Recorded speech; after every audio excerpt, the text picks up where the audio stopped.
अस्सलाम वालेकुम नाज़रीन, आप देख रहे हैं प्रोग्राम रेड जोन और मैं हूं सुहेल इकबाल भट्टी। नाज़रीन, आज बात करेंगे कि साइफर केस में नया मोड़ आ गया। आजम खान के बयान में अचानक नरमी क्यों? क्या आजम खान के बयान में नरमी से केस कमजोर हो सकता है?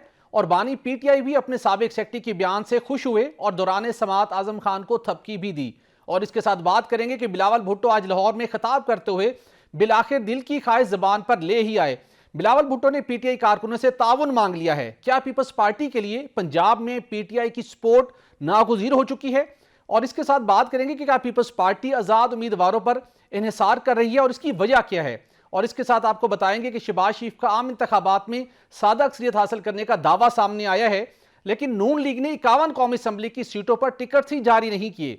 पाकिस्तान की सबसे बड़ी जमात का दावा करने वाली नून लीग सिर्फ 212 हल्कों तक महदूद आखिर क्यों है। और इसके साथ आपको बताएंगे कि वफाकी वजारत तालीम ने इस्लामाबाद में म्यारी तालीम के लिए कोशिश शुरू कर दी है और इस हवाले से मुल्क की 5 बड़ी यूनिवर्सिटीज़ की खिदमात हासिल कर ली गई हैं। आर्टिफिशियल इंटेलिजेंस, डाटा साइंस और जदीद तालीम फराहम की जाएगी। और नाज़रीन, पाकिस्तान में 2 करोड़ 62 लाख बच्चे आज भी स्कूल जाने से महरूम हैं। वजह क्या है? और इसके साथ प्रोग्राम के आखिर में बात करेंगे कि पाकिस्तान के मुश्किल वक्त का दोस्त सऊदी अरब सरमायाकारी के लिए मुतहरिक हो चुका है। दुनिया की बड़ी ऑयल कंपनी अरामको पाकिस्तान में सरमायाकारी करेगी और एसएएफसी की काविशों के नतीजे में गैर मुल्की सरमायाकारी की राह हमवार हो रही है। और सऊदी अरब पाकिस्तान में 20 अरब डॉलर की सरमायाकारी करने का ख्वाह है। इन इशूज़ पर बात करने के लिए हस्ब मऊल मेरे साथ मौजूद हैं ख्वाजा मतीन साहब। ख्वाजा साहब, आपका बहुत शुक्रिया। लेकिन ख्वाजा साहब, हम जो पहली हमारी टॉप स्टोरी है जो कि साइफर केस से मुतल्लिक है, गुज़श्ता रोज़ जब समाअत हुई तो बहुत सी उसके ऊपर सवालात उठे, तो उस हवाले से हम बात कर लेते हैं। और इस हवाले से स्पेशल पब्लिक प्रोसिक्यूटर हैं रिजवान अब्बासी साहब, वो हमें ज्वाइन कर रहे हैं। अब्बासी साहब, आपका बहुत शुक्रिया। आपसे जानना चाहूंगा, सबकी नजरें जमी हुई साइफर केस के ऊपर और जो उसकी हिस्ट्री है सबके सामने है, लेकिन कल आजम खान साहब जो कि साबिक प्रिंसिपल सेक्रेटरी हैं जब साबिक वज़ीर आज़म इमरान खान साहब के, उन्होंने जो इससे पहले 161-164 का बयान रिकॉर्ड करवाया था वो बड़ा डिफरेंट था। लेकिन कल ये इतलात सामने आई कि जब वो वहां पर उनका बयान रिकॉर्ड किया गया तो उन्होंने बहुत ज्यादा फ्लेक्सिबिलिटी शो की है और उनकी बयान में जो फ्लेक्सिबिलिटी है वो अल्टीमेटली बानी पीटीआई को आगे चल के कानूनी ग्राउंड्स के ऊपर सपोर्ट करेगी। किस हद तक ये इंप्रेशन दुरुस्त है? देखिए, ये इंप्रेशन बिल्कुल दुरुस्त नहीं है। एक तो लास्ट डेट ऑफ हियरिंग जो थी वो थर्सडे को थी और आजम खान साहब जो हैं वो चेन ऑफ कस्टडी के विटनेस थे और हैं विटनेस। इनके पास साइफर की कॉपी आई और साइफर आया और इन्होंने आगे ये प्रोवाइड कर दिया, इमरान खान उस वक्त जो प्राइम मिनिस्टर थे उनको दिया और इन्हें वो साइफर जो है वो वापस नहीं मिला। तो इस हद तक इनका जो प्राइमरी इनका जो स्टेटमेंट थी वो इसी हद तक थी। और ये उसने कहा आजम खान साहब ने कि मैंने इमरान खान साहब को दिया और मैंने उन्हें ये भी कहा कि इसके कंटेंट्स जो हैं वो डिस्क्लोज नहीं किए जा सकते, ये कोडेड एक डॉक्यूमेंट है। तो अगर ये किसी ने इंप्रेशन लिया है तो ये उसकी खामख्याली है, ऐसी कोई बात नहीं है। और जहां तक एक और उनकी जो इसमें कंटेंशन थी कि जी जो लहराया गया पेपर जो था वो मुझे नहीं पता कि वो क्या था। तो देखिए, पेपर तो जो है वो देख के तो कोई नहीं दूर से बता सकता ना, या टेलीविजन से या वो कैमरा जो देखेगा वो बताएगा कि इस पेपर के अंदर है क्या ये वही है या कुछ डिफरेंट है या क्या चीज है। तो वो कोई ऐसी ये फेटल नहीं है हमारे केस के लिए स्टेटमेंट। तो बस लेकिन अब साहब, जब उन्होंने पहला बयान रिकॉर्ड करवाया तो उसके अंदर 2 पॉइंट्स उनके बहुत इंपॉर्टेंट थे, जिसमें उन्होंने कहा था कि जब ये सारा मीटिंग्स हुई, प्लान किया गया, ऑब्जेक्टिव उसका ये था कि रियासती इदारों को दबाव में लाया जाए और सियासी फायदा हासिल किया जाए। लेकिन अब जो ये एक बड़ा इंपॉर्टेंट पॉइंट था उन्होंने इसका दोबारा इसको नहीं दोहराया, तो इसके साथ उनको लिंक करना थोड़ा मुश्किल नहीं होगा आने वाले दिनों में? नहीं, देखिए, वो उनकी अपनी, उन्होंने उसमें भी कहा था कि ये मेरी राय है। तो किसी भी विटनेस की जो राय है वो मैटर नहीं करती। ये जो प्राइमरीली ये जो विटनेस हैं ये चेन ऑफ कस्टडी के विटनेस हैं और चेन ऑफ कस्टडी इन्होंने प्रूव कर दी है इस केस में कि यस साइफर आया था, यस साइफर इन्होंने रिसीव किया, यस साइफर इन्होंने प्राइम मिनिस्टर तक पहुंचाया और प्राइम मिनिस्टर ने वो साइफर जो है उस वक्त के प्राइम मिनिस्टर ने ये साइफर वापस नहीं किया। तो ये सारी चीजें जो है मुझे नहीं समझ कि कौन किस बात पे क्यों खुश हो रहा है। बिल्कुल ठीक। अब्बास साहब, आपने बहुत क्लैरिटी से इसको एक्सप्लेन कर दिया, लेकिन जो एफआईए ने ऑफिशियल सीक्रेट एक्ट के तहत एफआईआर का इंदराज किया था, उसके अंदर दो एलिगेशन थे। एक तो जो सीक्रेट एक्ट की खिलाफ वर्जी हुई, साइफर का एक अपने पॉलिटिकल ऑब्जेक्टिव के लिए उसको इस्तेमाल किया गया, जबकि जिसको वो नहीं कर सकते थे। उसके साथ साइफर की गुमशुदगी का भी उनके ऊपर इल्जाम था, जो कि एफआईआर में दर्ज किया गया था। तो जो अब तक प्रोसीडिंग चली है, जो साइफर की कॉपी गुम हुई थी, उससे मुतल्लिक अब तक क्या रिकॉर्ड सामने आ चुका है या कोई एविडेंस सामने आ चुके हैं, और क्या इस पॉइंट को भी आर्गू किया जा रहा है दौरान समाअत? जी, ये बिल्कुल, ये जो पॉइंट है, देखें, जो केस है वो पॉलिटिकल यूजेज का नहीं है। केस ये है कि एक सीक्रेट कम्युनिकेशन थी, उसको डिस्क्लोज नहीं करना था बिफोर द अनऑथराइज्ड पर्सन, वो केस साबित है। फिर साइफर की रिटेंशन जो है वो साबित हो गई, उसकी नेग्लिजेंट हैंडलिंग जो है वो साबित हो गई जी। तो ये सारी चीजें जो हैं ये प्रूफ हैं अभी तक की जो एविडेंस है हमारी, जो हमने रिकॉर्ड करवाई है उसके मुताबिक। तो उसमें किसी किस्म का कोई डेंट और किसी किस्म का कोई ऐसी चीज अभी तक सामने नहीं आई जिससे कहें कि डिफेंस को कोई फायदा हुआ है या डिफेंस कोई फायदा इसमें। बिल्कुल ठीक। वैसे लास्ट ये जरूर बताइएगा कि इस केस की प्रोसीडिंग्स को रुकवाने की मुतअद्दिद मरतबा कोशिशें की गई और ये बहुत इंपॉर्टेंट केस था। अगरचे दोबारा अब इसका ट्रायल जारी है, तो जिस स्टेज पर इसके गवाहान के बयानात रिकॉर्ड होने का सिलसिला पहुंच चुका है, आप क्या एक्सपेक्ट करते हैं कि जो सारा प्रोसीजर है कब तक ये मुकम्मल हो सकता है, और मुमकिन तौर के ऊपर जो फैसले का टाइम है वो क्या जनवरी में मुमकिन हो सकता है या फरवरी में आएगा? आपकी रीडिंग क्या है? आपने बहुत अच्छी एक बात की, मैं इसी से एक आपको अपनी साइड का एक एंगल बताता हूँ जी। देखें, अगर प्रोसिक्यूशन का केस वीक हो ना, तो प्रोसिक्यूशन उस केस में डिले करती है यकीनन। अगर डिफेंस का केस कमजोर हो ना, तो डिफेंस उस केस को लिंगर ऑन करने के लिए मुख्तलिफ हथकंडे इस्तेमाल करते हैं, वो वाज़ेह है, नजर आ रहा है, बिल्कुल वो करते हैं। तो सबसे पहले इसमें देख लें कि डिले कौन चाह रहा है। तो जो डिले चाह रहा है, तो इससे साफ जाहिर होता है कि उनके पास उनका डिफेंस बहुत वीक है इस केस में, इसीलिए डिफेंस साइड जो है इस केस को डिले करने की कोशिश कर रही है। और जहां तक केस के कंक्लूजन का ताल्लुक है, अभी तो विटनेसेस का इन चीफ हो रहा है, उसके बाद डिफेंस को मौका दिया जाएगा कि वो इन पे क्रॉस एग्जामिनेशन करें। क्रॉस एग्जामिनेशन की कंप्लीशन के बाद ही टाइम फ्रेम इसमें दिया जा सकता है, लेकिन हमारी कोशिश है कि जितना जल्दी हमारा केस जो है वो फाइनल हो जाए। तो क्रॉस एग्जामिनेशन जो है वो तकरीबन कब तक मुकम्मल हो सकती है, जिस पेस से आगे बढ़ रही है? ये डिफेंस ने करना है, तो इसमें डिफेंस को जो है वो अपॉर्चुनिटी कोर्ट्स देती हैं कि वो अपना जो भी है रीजनेबल टाइम। लेकिन हम ये कह सकते हैं कि अब इस केस की प्रोसीडिंग एडवांस स्टेज पर पहुंच चुकी है, ये तो हम कह सकते हैं। हाँ जी, एविडेंस जो है वो बिल्कुल ठीक, 21 की हद तक जो है एविडेंस विटनेसेस की जो है काफी हद तक हो गई। बिल्कुल ठीक। अब्बास साहब, आपका बहुत शुक्रिया, आपने हमें ज्वाइन किया। खालिद साहब, आपने भी सुना लीगल पॉइंट ऑफ व्यू से, और स्पेशल प्रोसिक्यूटर हैं रिजवान अब्बासी साहब। एक इंप्रेशन क्रिएट किया गया कि जैसे उनका बयान आया है और सारा केस का ही तकरीबन जो उसकी वेटी थी खत्म हो गई है, क्योंकि साबिक प्रिंसिपल सेक्रेटरी हैं आजम खान साहब। लेकिन अब उन्होंने कानूनी पॉइंट ऑफ व्यू से समझाने की कोशिश की कि नहीं, उनकी जो स्टेटमेंट है वो अभी भी बहुत वैलिड है, और जो डॉक्यूमेंट्री एविडेंस हैं और जो क्राइम कमिट हुआ उस बुनियाद के ऊपर केस को आगे बढ़ा रहे हैं। खास साहब, ओवरऑल इस प्रोसीडिंग को आप किस निगाह से देखते हैं? और जैसा कि उन्होंने कहा कि जब ये प्रैक्टिस रही है, हमने भी बहुत से केसेस को देखा, जो वीक साइड पे होता है वो उस केस को ताखीरी हरबों से दो चार करता है कि केस कंक्लूड ना हो। और बिलखसूस पीटीआई नहीं चाहती, जैसे कि एक दो और जो केसेस में भी ट्राई की गई कि एक अंदर उनकी कन्विक्शन हो चुकी है और किसी और संगीन केस के अंदर उनकी कन्विक्शन ना हो, जो कि 8 फरवरी वाले दिन उनके जो इलेक्शन का एक माहौल होगा, या उससे पहले अब कैंपेन पीक पर है, जाने लगी है, दिन आने वाले, वहाँ इफेक्ट हो। तो आपको लगता है कि ये डिलेइंग टैक्टिक्स इस बात का एक रिफ्लेक्शन है कि उनसे क्राइम कमिट हुआ, संगीन नवयत का क्राइम था, और उनको वाजे नजर आ रहा है कि बयानात हैं, डॉक्यूमेंट्री एविडेंस सामने है, तो इससे बचना मुश्किल है? आप क्या किस निगाह से देखते हैं इसकी प्रोसीडिंग? जी भट्टी साहब, आपने पीटीआई की एक माजी में भी एक रवश रही है, जितने केसेस में वो झूठे इल्ज़ामात लगाते रहे ना, चेयरमैन जो बानी पीटीआई हैं, उन सब में ये फिर अदालतों से फिर भागते रहे जी। ठीक है ना। ये जो इंतखाबात का मामला था, जो पीटीआई की जो रजिस्ट्रेशन के हवाले से भी, बाकी चीज़ों के हवाले से भी, तो शाखाना की आप देखें, उनको एविडेंस मांग रहे थे मलिक इब्रार साहब, तो उनको दे नहीं रहे थे, ये भागते रहे। ये इसमें इनकी पुरानी रवश है, इसमें भी ये इसी तरह करेंगे।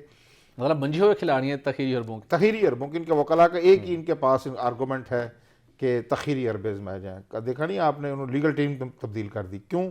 किस केस Delaying में tactics, लिंगर ऑन जी। किया जाए केस को, बस सिर्फ डिले टैक्टिक्स आते हैं और इसमें वो सामना नहीं करते, जिसमें और अमूमी केसों में ये झूठे हैं। जितने भी इल्ज़ाम लगाए इन्होंने माजी में, जब इन्होंने केस किए उन्होंने, मियां नवाज शरीफ ने, शहबाज शरीफ ने, जो इल्ज़ाम अरबों रुपए के करप्शन के इल्ज़ाम लगाते रहे, तो आपको पता है कि ख्वाजा आसिफ ने भी केस किया हुआ था, उसमें भी अभी तक उन केसों के फैसले नहीं हुए। नजम सेठी साहब ने भी एक केस किया था इनके ऊपर, उसमें भी ये भागना शुरू हो जाते हैं। जहाँ तक इस साइफर केस के हवाले का ताल्लुक है भट्टी साहब, मैं समझता हूँ कि एक इस केस की बहुत ज़्यादा अहमियत है।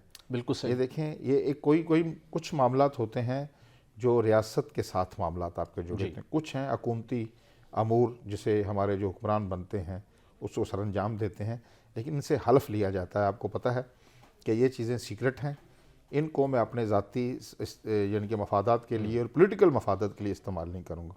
मैं समझता हूँ कि ये इतना बड़ा केस है जो साइफर केस है, इन्होंने वो जो एक कागज़ का टुकड़ा लहरा कर मुल्क के जो मुक़द्दस अदारे हैं उनको मतऊन किया है।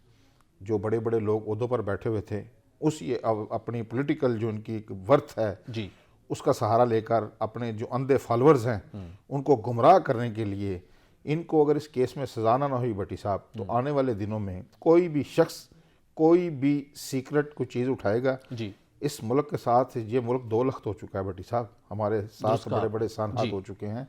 अगर इस तरह की चीज़ों पर कल कोई भी वज़ीर आज़म आए, मिस्टर ए बी सी कोई हो, वो आए और जो इसी तरह का मामला है उसको अपनी सियासी मकासद के लिए इस्तेमाल करे और मुल्क को एक आजमाइश में डालकर चला जाए। और देखें ना, हमारे अमेरिका के साथ एक ताल्लुकात की नवीयत आज तक ठीक नहीं हुई। जैसे ना उन्होंने, हम कहते थे ना कि जो PTI के वज़ीर आज़म थे उस वक्त, उनको फ़ोन नहीं किया, बल्कि उसके बाद शहबाज शरीफ आए, उनको भी उन्होंने कोई रब्ता नहीं रखा। और अभी भी जो हमारे निगरान वज़ीर आज़म हैं, उस तरह से जो हमारे माजी में रवाबत थे, ये कंटेंट जो है आवाम को भी समझना चाहिए। दोस्त ममालिक के साथ भी पाकिस्तान के तल्लुकात इंतहाई खराब हो गए सऊदी अरब के साथ, बानी PTI खुद बरसरे इक़्तिदार थे। बिल्कुल दुरुस्त कहा खान साहब आपने कि इस केस की इंपॉर्टेंस है, इसको लॉजिकल एंड तक पहुंचना चाहिए। खान साहब, मैं आपसे मजीद इसी चीज़ पे बात आपको पॉइंट लेना चाहूँगा। जो इसके अंदर क्राइम कमिट हुआ है वो बहुत ऑब्वियस है। For example, secret official secret act की वायलेशन हुई, सवाल है जवाब है, बिल्कुल हुई। उन्होंने एक लहराया, उसकी कॉपी हासिल की और एक कॉपी आज तक गुम है। बनी गाला में मीटिंग हुई, वहाँ पर प्लान तैयार हुआ, गवाहान के बयानात ऑन रिकॉर्ड हैं और एविडेंस सामने आ रहे हैं, ये सब कुछ एस्टेब्लिश है।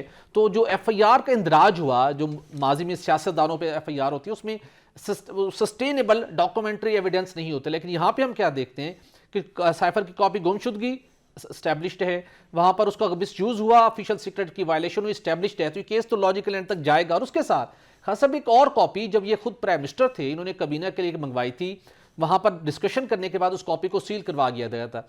तो रिसेंटली हमने चेक किया कि FIR के अंदर उनके ऊपर दूसरा इल्जाम है, उसका क्या स्टेटस है। तो वजारत खारजा को एक उस कॉपी की अशद जरूरत थी। जो उस वक्त इमरान खान साहब प्राइम मिनिस्टर थे, उन्होंने उस कॉपी को सील करवा दिया था। कैबिनेट डिवीजन में एक बहुत मखसूस किस्म का एक बॉक्स होता है, अहम संदूकचा, उसमें रखवा दिया था खान साहब।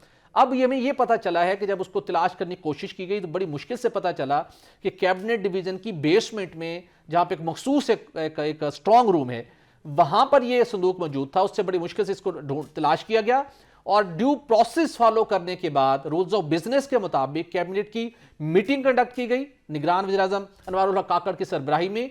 और फिर उन्होंने वजारत खारजा को फैसिलिटेट करने के लिए वो कॉपी वहां तक पहुंचाई ताकि जब कोर्ट के अंदर केस एडवांस स्टेज पे आ रहा है तो एटलीस्ट वो कॉपी जो कैबिनेट में पेश हुई थी वहां प्रोड्यूस की जा सके। तो बहुत मुख्तलिफ इनकी प्लानिंग थी, लेकिन जो कि 1 बाय 1 अब सब एक्सपोज हो रही हैं। और तो आपको लगता है खास साहब कि ये इलेक्शन से आसपास जाके इसकी प्रोसीडिंग मुकम्मल हो जाएगी? देखें, ये मैं कहता हूं कि जो भी प्रोसीडिंग है केस की, पूरा मौका मिलना चाहिए मुल्ज़मान को भी और प्रोसिक्यूटर जो भी है महकमा, ताकि अपना केस साहब, इसमें कोई जल्दबाजी नहीं दिखानी चाहिए। क्योंकि केस ये देखें इस मुल्क के मफाद के साथ खेला गया है। ये आज इस सीक्रेट एक्ट की खिलाफ वर्जी इन्होंने की है इस हवाले से, साइफर के हवाले से, और तमाशा लगाया पूरे मुल्क में इन्होंने। तो कल कल कोई और भी चीज़ें निकाल कर वो इसको अपने ज़ाती मफाद के लिए इस्तेमाल कर सकता है। जहाँ तक वो तल्लक है भट्टी साहब के, ये अभी संदूकचे वाली ही बात बता दी आपने कि संदूकचे में रख के चले गए थे, यानी कि आप ये कह रहे हैं कि एक कापी तो वो जो असल कापी थी वो तो ले गए थे ये बनी गाला जी, और जो कैबिनेट डिवीज़न में उसकी कापी आई वो संदूकचे से बरामद हो गई, उसको सील करवा गया सील करवा, लेकिन वो निकल आई है। चलो जब वो अदालत में आएगा मामला, ये मामला तो देखें फैसला मैं समझता हूँ जो भी इल्ज़ाम, तो मैं समझता हूँ ये संगीन इल्ज़ाम है। किसी भी हुक्मरान को इस तरह के जो सीक्रेट डॉक्यूमेंट्स हैं, आप देखें ये साइफर का मतलब ही खुफिया मरासला है, जी बिल्कुल, जिसको आपने खुफिया नहीं रखा, अब खुफिया तो ना रहा ना फिर। अच्छा, फिर उसमें लिखा क्या है और बयान क्या किया गया, उसके मंदरजात थे क्या, और इन्होंने उनको अपने सियासी मफाद के लिए कैसे इस्तेमाल किया। अब मैं आता हूँ आज़म खान साहब की तरफ, जो आप समझ रहे हैं। रिजवान अब्बासी साहब ने जो बात की है, मैं इससे बड़ा इत्तेफाक करता हूँ। उन्होंने जो जुर्म हुआ है वो तो बयान कर दिया कि ये एक साइफर आया, मैंने हवाले किया, तो उन्होंने यहाँ वहाँ ये बात की। और जो आप बात कर रहे हैं दफ़ा 164 के बयान की, जिन्होंने आज़म खान ने पहले दिया, देखें एक चीज़ आप समझ लें कि आज़म खान साहब के और बानी पीटीआई के बड़े मरासम भी रहे हैं, स्पेशली उनको लाए इधर से पख्तूनख्वा से, इंतहाई उनके काबिल एतमाद ब्यूरोक्रेट थे। एक बात मैं किसी की गैर मौजूदगी में, तो जब उन्होंने बयान दिया तो उसकी नवीयत तो और होनी थी। एक जब खान साहब उनके सामने अदालत में खड़े थे जी और वो बयान देने आए, तो उसमें वो मवासलत तलाश कर रहे हैं हमारे कोई साफ़ी दोस्त, वो तो नहीं हो सकती ना फिर।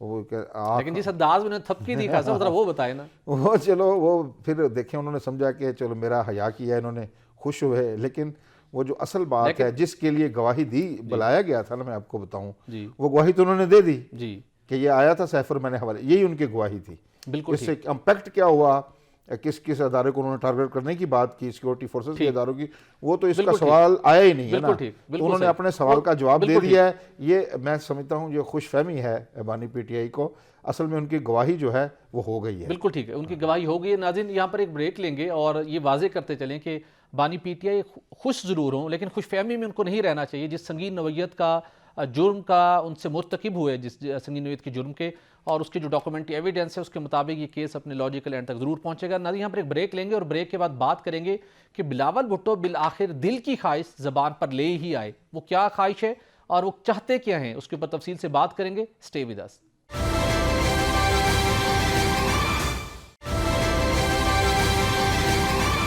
वेलकम बैक नाज़रीन। नाज़रीन, एक तवील अरसे से बिलावल भुट्टो ने इंतखाबी जब ये सारा सिलसिला शुरू हुआ तो उन्होंने एक बहुत मखसूस लाइन ली, जिसकी जरदारी साहब ने कभी तायद तो नहीं की। वो उन्हें कहते थे कि अंडर ट्रेनिंग है, लेकिन कुछ वजूहात थी, उससे पहले भी हमने बात की कि किस वजह से बिलावल भुट्टो एक ऐसी पॉलिटिकल लाइन लिए हुए हैं जो कि पीपल्स पार्टी को कभी सूट नहीं की। लेकिन चूंकि उनकी जो करप्शन के खिलाफ बिलखुसूस बात थी और जिस तरीके से वो नौजवानों को मुसलसल खान साहब वो अट्रैक्ट कर रहे थे, तो पीपल्स पार्टी के बहुत से अपने उनके कुछ सीनियर रहनुमाओं के ऊपर भी बहुत से सवालात उठते थे। इस पर बात भी हुई। लेकिन अब लाहौर के अंदर उन्होंने एक बड़ा जलसा किया, नो डाउट, लेकिन वहाँ पर आज उन्होंने अपने दिल की ख्वाहिश को ज़ुबान पर लाते हुए कहा कि जो पीटीआई के सपोर्टर्स हैं, पीटीआई के जो वर्कर्स हैं, वो पीपल्स पार्टी के साथ ताउन करें, हमें आपकी सपोर्ट की जरूरत है, हम इंतकाम पर यकीन नहीं रखते। और नून लीग पर संगीन इल्जाम आयद किया कि नून लीग पीटीआई की कारकुनों के साथ बहुत दहशत के साथ पेश आ रही है। तो उन्होंने एक पूरी कोशिश की थी, जो उनके माइंड के अंदर स्केच था, जो खैबर पख्तूनख्वा के अंदर जिसकी रिफ्लेक्शन मिली, जिसकी बलूचिस्तान में रिफ्लेक्शन मिली, कि वो पीटीआई के वोटर्स को अट्रैक्ट करना चाहते थे और आप खुलकर उनकी सपोर्ट मांग लिए। तो खसब क्या बिलावल भुट्टो को लाहौर हो, नून लीग का गढ़, या पंजाब की बात करें, उन्हें यह अंदाजा है कि एक पीटीआई के वोट बैंक तो मौजूद है, तो उसको अट्रैक्ट करें, उसको ग्रैब करें, उसके बगैर पंजाब के अंदर जगह बनाना मुश्किल होगी। क्या ये वजह है? भट्टी साहब, बात यह है कि जो बिलावल भुट्टो जरदारी हैं जी, वो जब नून लीग पर तनकीद करते हैं ना, तो एक सोच ये दिमाग में आती है, क्योंकि ये अभी माजी करीब में ही इत्तेहादी जमातें थी, इन्होंने इकट्ठे मिलकर हुकूमत की, तो लोग इसको फ्रेंडली मैच से ताबीर करते हैं जी। लेकिन अब जब बिलावल मुसलसल एक ही बात किए जा रहे हैं, ये मुस्लिम लीग नून को खुले बंदों और तनकीद का निशाना बना रहे हैं, तो एक बात उनके जहन में है कि पीटीआई का जो वोटर है, जो एंटी नून लीग वोटर्स हैं, वो उनको जो मुखातब करते हैं, उनको अट्रैक्ट करते हैं। और बड़ी मज़े की बात भी आज उन्होंने की है, वहाँ नफ़रत की जो सियासत है वो ख़त्म करेंगे, इंतकाम हमारे यहाँ होता यह है, ये बात तो वो ठीक करते हैं। एक दूसरे जाविया निगाह से देखें, अब जब एक जमात बाहर निकल गई इंतखाब में से, अब दो बड़ी जमातें इस वक्त मद्दे मुकाबले हैं भट्टी साहब पूरे मुल्क में, वो है मुस्लिम लीग नून और पीपल्स पार्टी। और जब बिलावल भुट्टो मुसलसल एक लाइन लिए हुए हैं और हदफ़े तनकीद बना रहे हैं, बुज़ुर्ग सियासतदानों को भी तनकीद बना रहे हैं, बार बार वो कहते हैं नौजवानों का दौर है, तो इसमें ज़ाहिर सी बात है पीटीआई का जो वोटर है जिसने मुस्लिम लीग नून को वोट नहीं देना, वो मुतवज्जह तो ज़रूर होगा। अगर उनको पता है कि हमारे उम्मीदवार मिल नहीं रहे, वो गायब हैं, नज़र नहीं आ रहे, या उस तरह मुतरक नहीं है। तो खुद कहते हैं मैं खुद नौजवान हूँ, मैं नौजवानों की बेस्ट चॉइस हूँ, मेरे पास नौजवानों के लिए बड़े बड़े प्लान्स हैं, तो वो मुसलसल उनको फोकस कर रहे हैं कि उन नौजवानों की जिनकी ज़्यादातर की हमायत इस वक्त है पीटीआई के साथ, तो चाहते हैं कि उसको अपने साथ मतलब बानी पीटीआई हमेशा से नौजवानों का उन्होंने कलम उठाया, ये उन्होंने भी एक लाइन ली हुई थी, नौजवानों को उठाना है, आगे लेकर चलना है, बात करते थे। गो के वो नौजवानी की उम्र से काफ़ी अर्सा पहले गुजर चुके ये हैं। बात बिलावल भुट्टो ने भी कही है, कहते हो तो 70 साल के नौजवानों को मुखातिब कैसे करते हैं वो? हाँ, तो लेकिन बिलावल भुट्टो ये बात कह सकते हैं कि वो खुद नौजवान हैं, अभी तो उनको दुल्हा भी बनना है बिलावल को। लेकिन मैं ये समझता हूँ कि वाक़तन मुतवज्जो होंगे, जब ये मसलसल ये बात करते रहेंगे तो नौजवान जो एंटी मुस्लिम लीग नून वोटर है जी। वो मेरे ख्याल में अभी उनका रिवाइवल कर, पीपल्स पार्टी का मैंने रंग ढंग थोड़ा सा चेंज हो रहा है। जो बिलावल ने लाइन ली है ना, उससे मैं आज साहब आपने रंग ढंग की बात की है, पीपल्स पार्टी का रावलपिंडी के अंदर भी बड़ा रंग ढंग हुआ करता था, बड़ी सपोर्ट थी अवाम की, बहुत बहुत ज़्यादा अवाम उनकी डाई हार्ट फॉलोअर्स थे वहाँ पर। लेकिन फिर कुछ एक मुश्किल वक्त आए, पीपल्स पार्टी कहती है उनके साथ ज्यादतियाँ हुई, लेकिन अब दोबारा NA 57 के अंदर एक सियासी माहौल गर्म हो रहा है। उसकी क्या अपडेट है आज आपके पास? सुने वहाँ को बड़ी डेवलपमेंट हुई है और बड़ा सरप्राइज मिल सकता है मुखालिफ उम्मीदवारों को जो कि पीपल्स पार्टी के खिलाफ कॉन्टेस्ट कर रहे हैं। NA 57 में देखें कि उस वो जो हल्का है वो हल्का है भट्टी साहब, जहाँ मोहतरमा बेनज़ीर भुट्टो जो आलम इस्लाम की पहली खतून वज़ीर आज़म है, जहाँ उनका खून गिरा है जी, लियाकत बाग उस हल्के में आता है। तो आज मैंने एक तकरीब देखी जो कश्मीरी कम्युनिटी की तरफ से रखी गई थी, वो जो पीपल्स पार्टी के उम्मीदवार हैं मुख्तार अब्बास नेशनल असम्बली से, तो बड़ी गैदरिंग थी वहाँ, मैंने बड़ा चार्ज क्राउड देखा और गुफ्तगू भी सुनी। जो मुख्तार अब्बास हैं वो भी नौजवान हैं, यंग हैं, बिल्कुल सही, तो उन्होंने भी इंतकाम को ख़त्म करने की बात की और खिदमत की बात की। तो मैं ये इस हल्के में देख रहा हूँ कि इसी हल्के में, क्योंकि मैं ये एक बड़ी दिल दुखाने वाली बात है कि एक उम्मत मुसलमान के एक लीडर जब उनको जहाँ उनका खून गिरा जिस हल्के में से जी, तो वहाँ के लोगों ने बड़ा मायूस किया है पीपल्स पार्टी को। सही बात मैं आपको बताऊँ तो उनकी शहादत के बाद से लेकर आज तक वहाँ से पीपल्स पार्टी जीती नहीं है। लेकिन मैंने अब जब मुख्तार अब्बास साहब को देखा है, जब उनकी गुफ्तगू सुनी, और जो कश्मीरी, आपको पता है कश्मीरी वोट बैंक भी यहाँ बहुत है, वहाँ जो साबिक वज़ीर आज़म रहे हैं आज़ाद कश्मीर सरदार यकूब खान, बहुत बड़ी तादाद में कश्मीरी यहाँ रहते हैं। हाँ, और रावलाकोट से उनका तल्लक है, रावलाकोट के बहुत ज़्यादा लोग यहाँ रहते हैं। इसी तरह फैसल मुमताज़ राठौर है सेक्रेटरी जनरल, वो भी सरदार अमजद यूसुफ अज़ादार काज़मी, और बाकी भी मैंने देखा कि जो बड़े नुमाइंदा जो उनके लीडरशिप है वो आज वहाँ आई जी, और एक रंग ढंग मैं बदलते हुए देख रहा हूँ। मुझे तो देखें, ये PTI ने जो खतून उम्मीदवार को गैर मरूफ है वो उतारी है। दूसरी तरफ जो शेख रशीद के जो भतीजे हैं राशिद शफीक, वो उम्मीदवार हैं, लेकिन उनकी मुझे कोई ख़ास मुहिम नज़र नहीं। मैं हल्के का विजिट भी किया है, वो मुझे ताकतवर उम्मीदवार नजर आते हैं नून लीग तो हम के। कह सकते हैं कि नून लीग के दानियाल अजीज और पीपल्स पार्टी के राजा मुख्तार अब्बास के मबैन ये मैं देख कांटे रहा का हूं, मुकाबला होगा। मैं ये NA 57 में जो मैंने आज तकरीब भी देखी है, तो मुझे इन दोनों में 1-to-1 मुकाबला नज़र आ रहा है। क्योंकि आपको पता है शेख साहब खुद जेल में हैं, उनके भतीजे का भी, वो भी आपको शेख साहब के बगैर तो वो कुछ भी नहीं है ना। राशिद शफीक तो कुछ भी सीयत नहीं है। शेख साहब आपको पता है कि 11 मरतबा इंतखाब लड़ चुके हैं, पुराने हैं, वो इस वक्त जेल में हैं, तो वो कमज़ोर हैं। PTI की गैर मरूफ उम्मीदवार हैं, और जो ये पीपल्स पार्टी के ये नौजवान, मैंने इनको देखा है, बड़ा मुतासर हुआ हूँ मैं। बिल्कुल सही, नौजवान हैं, शाइनिंग है, बड़ी गुफ्तगू बड़ी मेयारी करते हैं।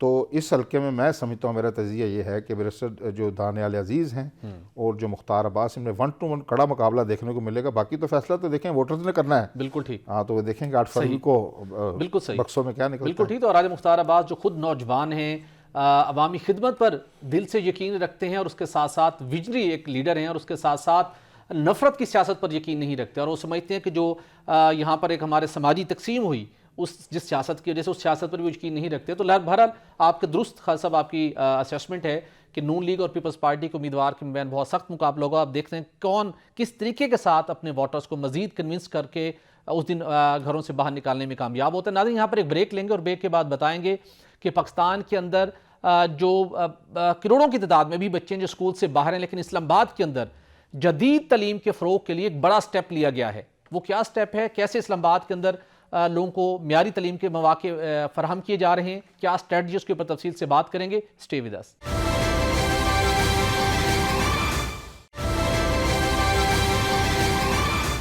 वेलकम बैक नाजिन पाकिस्तान में जहां पर 2 करोड़ से ज़ायद बच्चे स्कूल जाने से महरूम हैं, लेकिन वो बच्चे जो स्कूल भी जाते हैं उनको दौरे हाजिर के मुताबिक क्या जदीद और म्यारी तालीम मुयस्सर है कि नहीं। बिलखसूस मुतवस्त तबके के बच्चे, मजदूर का बच्चा, ऐसे अफराद जिनकी आमदन कम है, क्या उनके बच्चों को म्यारी तालीम के मौके मुयस्सर हैं कि नहीं। खास मैं आपको बताना चाहूँगा, इस वक्त वफाकी वजारत तालीम ने एक बहुत बड़ा इनिशिएटिव लिया है जिसके स्पेशल सेक्रेटरी हैं मोहिउद्दीन वानी साहब, और वो हेल्थ और एजुकेशन के लिए उनका एक पैशन है।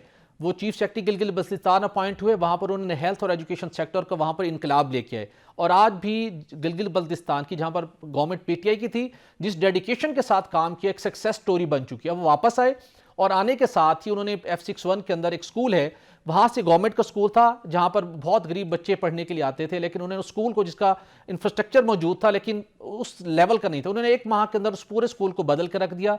कोई गवर्नमेंट का खर्चा नहीं हुआ, कम्युनिटी का जो पार्टिसिपेशन की कंसेप्ट था उस बेसिस के ऊपर डेवलप किया, जदीद लैब्स वहाँ पर बनाई, स्कूल्स का जो उनका क्लासरूम का माहौल तब्दील कर दिया। उसके साथ साथ अब उन्होंने क्या फैसला किया है, अब उन्होंने ये फैसला किया कि इस्लामाबाद के अंदर तकरीबन 16 डिग्री कॉलेजेस हैं, वहाँ इवनिंग में पाकिस्तान की टॉप की 5 बड़ी यूनिवर्सिटीज़ हैं, जिसमें नमल है, कॉमसेट है, नेशनल स्किल यूनिवर्सिटी है। इन यूनिवर्सिटीज़ के ताउन से वहाँ पर इवनिंग में आर्टिफिशियल इंटेलिजेंस, डाटा साइंस, उसके बाद ब्लॉकचेन, रोबोटिक टेक्नोलॉजी और दीगर टेक्निकल और जदीद जो उलूम हैं वहाँ बच्चों को पढ़ाए जाएंगे। और उसका ऑब्जेक्टिव क्या है कि वो गवर्नमेंट तो हर वक्त फंड्स का खासा मसाइल रहते हैं, वहाँ पर सरकारी ख़जाने से बरह रास्त कोई खर्च नहीं होगा चूँकि फंड्स बहुत कम है मिनिस्ट्री के पास, लेकिन उन्होंने सबको ऑन बोर्ड किया है, कन्विंस किया है।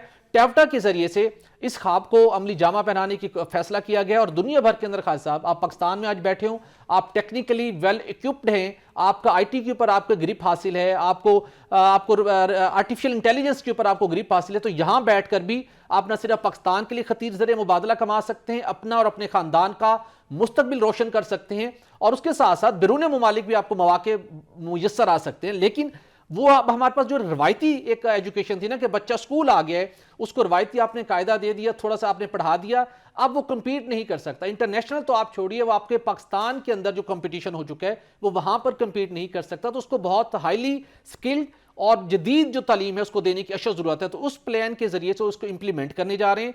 अगर ये प्लान इस तरह, आज़ाद जम्मू कश्मीर के अंदर हमें जो PMAJK ने बताया, वहां पर भी इस मॉडल को अडॉप्ट किया गया और बहुत बड़ी सक्सेस स्टोरीज कायम हो चुकी हैं। वो बच्चे जिन्होंने ऐसे जदीद तालीम का ख्वाब नहीं देखा था, वो इस तालीम के जेवर से आरास्ता हो चुके हैं। वहां पर भी टैफ्टा की खिदमात हासिल की गई। अब AJK और इस्लामाबाद के अंदर तो एक सक्सेस स्टोरी स्टैब्लिश कर दी गई है। पंजाब, खैबर पख्तूनख्वा, सिंध, बलोचिस्तान, इनके लिए रोल मॉडल है AJK की गवर्नमेंट, उनका एजुकेशन सिस्टम। और इस्लामाबाद के अंदर जो मोहिउद्दीन वानी, हम उसे कहते हैं वानी फार्मूला आपके सामने है, जहां पर आप गवर्नमेंट के फंड्स के बगैर भी इन बच्चों को जदीद तालीम के जेवर से आरास्ता कर सकते हैं, उनका और मुल्क का मुस्तकबिल बदल सकते हैं। तो खास साहब, दीगर सूबों को भी जिनके पास बहुत खतीर फंड्स हैं एजुकेशन के लिए, उनको अब इस स्ट्रेटजी को भी अडॉप्ट करना चाहिए ताकि बामकसद एजुकेशन वो हासिल कर सकें। बट साहब, जो मोहिउद्दीन वानी साहब हैं, इनसे हमारी पुरानी याद है, DGPR हैं पंजाब में, लाहौर में ये उस वक्त से मैंने इनसे मुलाकातें हैं, बड़े ही मुतहर्रक हैं। इसके बाद ये गिलगित में जब गए हैं ना, वहाँ इन्होंने जो इनकलाब बर्पा किया है, जो सरकारी गाड़ियों के हवाले से और मुख्तलिफ शोबा है ज़िंदगी में, तो अब जब कि आप इस्लामाबाद में कह रहे हैं, आपने उनका नाम ही वानी मॉडल रख दिया है, तो बाकी सूबों को भी देखना चाहिए। देखें, काम करने के लिए ना बंदे ने इनिशिएटिव लेना होता है, वसाइल जमा हो जाते हैं, लेकिन हमारे यहाँ बदकिस्मती है, ब्यूरोक्रेसी ने पूरे मुल्क को सुर्ख फीते का शिकार कर रखा है, इनिशिएटिव ही नहीं लेते। जो काम आप बगैर पैसों के कर सकते हैं वो भी नहीं करते। मैं आपको बताऊं, जो आपने स्कूलों की बात की है, यहाँ जो शाम की क्लासेस हैं, जैसे AJK में जो जब से विजनरी वज़ीर-ए-आज़म चौधरी अनवर हक साहब आए हैं, उन्होंने ये आज से 6 माह कबल कर दिया है कि तमाम जो स्कूल हैं, जितने भी स्कूल हैं, उनमें शाम की क्लासेस टेवटा लगाएं, टेवटा के जो महकमा है वो करे, टेक्निकल एजुकेशन दी जाए। मैं आपको बताऊँ, इस खित्ते में भट्टी साहब, ये दुनिया IT की दुनिया है जी, इसमें हम सबसे पीछे हैं। बिल्कुल ऐसा, हमें इस हवाले से बहुत तेजी के साथ काम करने की जरूरत है। बिल्कुल ऐसा। खासा कुछ वक्त कम है। हम जो आज़ाद कश्मीर का मॉडल है उसके ऊपर हम आइंदा हफ्ते अपने नाज़रीन के साथ डिटेल स्टोरी शेयर करेंगे कि कैसे उन्होंने नामुमकिन को मुमकिन बनाया है। तो अगले सेगमेंट की तरफ बढ़ते हैं नाज़रीन।